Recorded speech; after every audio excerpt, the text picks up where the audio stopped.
ब्रह्म समाज एक सर्वोच्च ईश्वर के अस्तित्व में विश्वास करता है। ईश्वर जो एक विशिष्ट व्यक्तित्व और नैतिक गुणों से संपन्न है, जो उसकी प्रकृति के बराबर है, और बुद्धि जो ब्रह्मांड के लेखक और संरक्षक के अनुरूप है, और केवल उसकी पूजा करते हैं। ब्रह्मो समाज का मानना है कि उनकी पूजा के लिए किसी निश्चित स्थान या समय की आवश्यकता नहीं होती। हम किसी भी समय और किसी भी स्थान पर उनकी पूजा कर सकते हैं, बशर्ते कि वह समय और वह स्थान मन को उनकी ओर आकर्षित करने के लिए अनुकूल हो। कुरान, वेद और उपनिषदों का अध्ययन करने के बाद रॉय की मान्यताएं हिंदू धर्म, इस्लाम, 18वीं सदी के देववाद, यूनिटेरियनवाद और फ्रीमेसन के विचारों के मतवासी तत्वों के संयोजन से ली गई थी। रॉय ने सामाजिक बुराइयों से लड़ने और भारत में सामाजिक और शैक्षिकी सुधारों का प्रचार करने के लिए आत्मीय सभा और यूनिटेरियन समुदाय की स्थापना की। वह अंधविश्वासों के खिलाफ लड़ने वाले व्यक्ति थे, भारतीय शिक्षा के क्षेत्र में अग्रणी थे और बंगाली गद्य और भारतीय प्रेस में एक ट्रेंड सेटर थे। सती, बहुविवाह, बाल विवाह और जाति व्यवस्था जैसे हिंदू रीति रिवाजों के खिलाफ धर्मयुद्ध किया। महिलाओं के लिए संपत्ति उत्तराधिकार अधिकार की मांग की।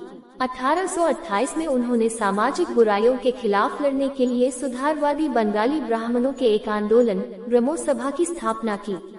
रॉय की राजनीतिक पृष्ठभूमि और देवेंद्र के ईसाई प्रभाव ने हिंदू धर्म के सुधारों के बारे में उनके सामाजिक और धार्मिक विचारों को प्रभावित किया। वे लिखते हैं, हिंदुओं की वर्तमान व्यवस्था उनके राजनीतिक हितों को बढ़ावा देने के लिए अच्छी तरह से गणना नहीं की गई है। यह आवश्यक है कि उनके धर्म में कुछ परिवर्तन हो, कम से कम उनके राजनीतिक लाभ और सामाजिक आराम के लिए।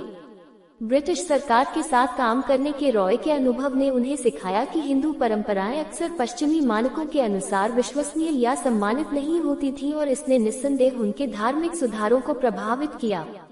वह अपने यूरोपीय परिचितों के सामने हिंदू परंपराओं को वैध बनाना चाहते थे, ये साबित करके कि अंधविश्वासी प्रथाएं जो हिंदू धर्म को विकृत करती हैं, उनका इसके निर्देशों की शुद्ध भावना से कोई लेना देना नहीं है। 35 अंधविश्वासी प्रथाएं जिन पर राम मोहन राय ने आपत्ति जताए, उनमें सती, जातिगत कठोरता, बहुविवाह और बाल विवाह शामिल थे। 36 ये प्रथाएं अक्सर ब्रिटिश अधिकारियों द्वारा भारतीय राष्ट्र पर नैतिक श्रेष्ठता का दावा करने का कारण थी। राम मोहन राय के धर्म के विचारों ने सक्रिय रूप से अंग्रेजों द्वारा बताए गए ईसाई आदर्शों के समान मानवीय प्रथाओं को लागू करके एक निष्पक्ष और न्यायपूर्ण समाज बनाने की कोशिश की, और इस तरह ईसाई दुनिया की नजर में हिंदू धर्म को वैध बनाने की कोशिश की। रॉय का मानना था कि शिक्षा सामाजिक सुधार का साधन है। 1817 में डेविड हेयर के सहयोग से उन्होंने कलकत्ता में हिंदू कॉलेज की स्थापना की। 1822 में रॉय ने एंग्लो हिंदू स्कूल की स्थापना की, जिसके 4 साल बाद 1826 वेदांत कॉलेज की स्थापना की, जहां उन्होंने जोर दिया कि एकेश्वरवादी सिद्धांतों की उनकी शिक्षाओं को आधुनिक पश्चिमी पाठ्यक्रम के साथ शामिल किया जाना चाहिए। 37 1830 में उन्होंने रेवरेंड अलेक्जेंडर डफ को जनरल असेंबली इंस्टीट्यूशन, जिसे अब स्कॉटिश चर्च कॉलेज के रूप में जाना जाता है, की स्थापना में मदद की। उन्हें ब्रह्म सभा द्वारा खाली की गई जगह प्रदान की और छात्रों का पहला बैच प्राप्त किया।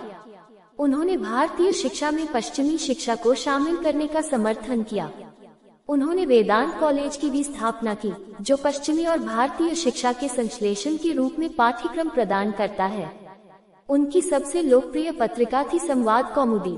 इसमें प्रेस की स्वतंत्रता, उच्च पदों पर भारतीयों की नियुक्ति और कार्यपालिका तथा न्यायपालिका के पृथक्करण जैसे विषयों पर चर्चा होती थी। जब अंग्रेजी ईस्ट इंडिया कंपनी ने प्रेस पर अंकुश लगाया, तो राम मोहन ने इसके खिलाफ क्रमशः 1829 और 1830 में 2 स्मारक लिखे। सितंबर 1833 की शुरुआत में रॉय अपने यूनिटेरियन मित्र डॉक्टर लैंड कारपेंटर से मिलने ब्रिस्टल आए, जहां उन्होंने लैंड की बेटी और भावी समाज सुधारक मैरी कारपेंटर पर गहरी छाप छोड़ी। 38 ब्रिस्टल में रहते हुए रॉय ने लेविन्स मीड मीटिंग हाउस में प्रचार किया। सितंबर के मध्य में वे बीमार हो गए और उन्हें मेनिंजाइटिस का पता चला। 27 सितंबर 1833 को ब्रिस्टल के उत्तर पूर्व में स्थित एक गांव स्टेपल